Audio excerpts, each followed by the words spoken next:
Magandang gabi mga kanokis, no? So ngayon lang tayo nakapag-update ng ating video. Bali kasi nabibisi tayo na itong mga nakakarang araw. So ngayon, kakauwi ko lang galing trabaho. Pinakain ko yung mga manok natin dito sa backyard ko, no? So nadyan ko muna sila ng vitamina yung kanilang patukan. Pinakain ko sila dahil papainumin ko sila nung Ambroxetil Max na nakikita ko sa FB. Maganda daw yung gamitin para sa may sakit na mga manok. Bali wala naman sakit yung mga manok natin mga kanokis, no? Hindi lang natin napopokus dahil nga sa trabaho. Halos isang linggo na hindi ko naman sila napopokus. Bali pinapakain ko lang sila sa umaga, sa hapon pinapakain ko rin. So ngayon dahil medyo matagal na hindi ko sila na focus, pakain lang. Nagpainom tayo na itong Ambroxetil Max. Bali all in one daw to eh. Bali lahatan daw to. So subukan natin para kahit pa paano hindi ko na yung manok na pupukusan. At least napapainom ko sila para kahit pa paano hindi sila magkasakit. Ito kasi nakikita ko lang to sa mga kanokis natin na pinapainom nila pag merong mga tama yung mga manok nila. Pero sa akin naman is wala. Ang ginawa ko na lang is tinimplahan ko sila na ito para may protection pa rin kahit hindi ko na sila na mabantayan dahil nga sa trabaho araw-araw na ko lang sila, napopokus ko lang sila is Sabado, Linggo. So yung araw ng Lunes hanggang Martes, Miyerkules hanggang Biyernes puro lang sila patuka, tapos iniiwan ko na pagdating ng hapon. Doon ko sila pinapatuka pa lang ng nakikita ko sila. So hindi ko nakikita kung ano yung mga nangyayari pagdating ng mga oras ng pagpasok ko hanggang pag-uwi ko. So ginawa ko is, bumili tayo ng Ambroxetil Max para yung Ambroxetil Max na yan is maganda daw eh. So subukan ko. Siguro magpainom ako niyan kada 2 days. Mga siguro Martes at saka Biyernes. Siguro yan yung papainom ko para kahit pa paano yung mga manok hindi tamaan ng mga sakit. Dahil mainit pa rin naman yung panahon ngayon eh. Tapos medyo umaambon-ambon na. So nagbabago na yung panahon. Kaya pinainom ko na muna sila yan. So siguro by weekly lagi ko na lang silang titimplahan yan para kahit pa paano hindi sila tamaan ng mga sipon, cholera, tsaka yung mga bisik mata.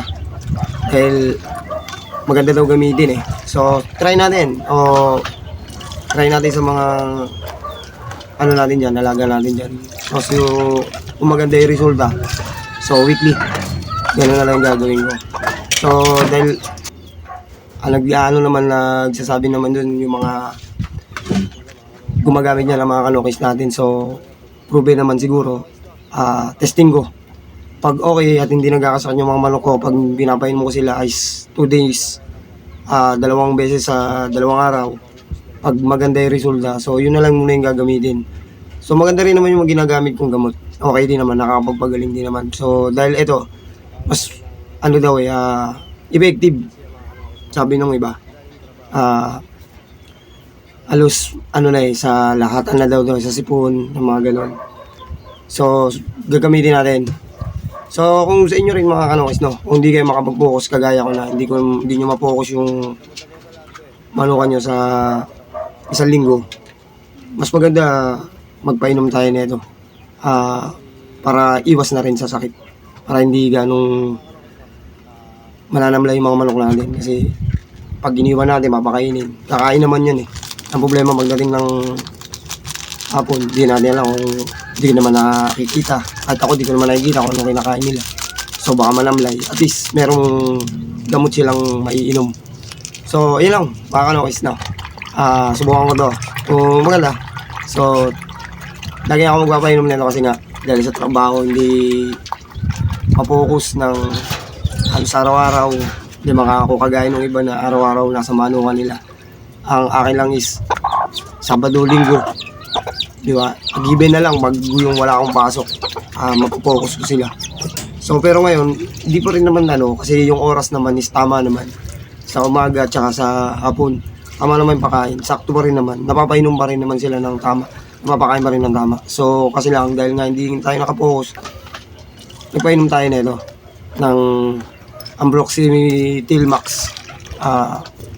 Tingnan natin kung hindi ba mananamlay yung mga manok ko sa susunod na araw. So, pag hindi, bibigay ko na lang siguro ng ganyan.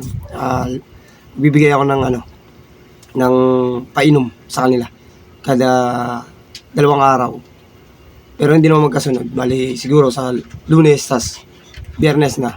Para pagdating naman ng Sabado, naano ko na sila is yung malaga ko sila ng 2 days. So, yun lang mga kalokis, no? In-update ko lang yung gamot na nakikita ko. At least, masusubukan ko kung maganda ba talaga sa manok. So, ayun lang. Kita tayo sa susunod na video mga kalokis, no? Pantabay na lang kung yung bang manok is mananamlay. So, sa kanya naman, wala naman. Bali, yun naman lahat pinainom ko na rin. Wala naman sakit yung manok ko. Kumbaga, lang, protection lang.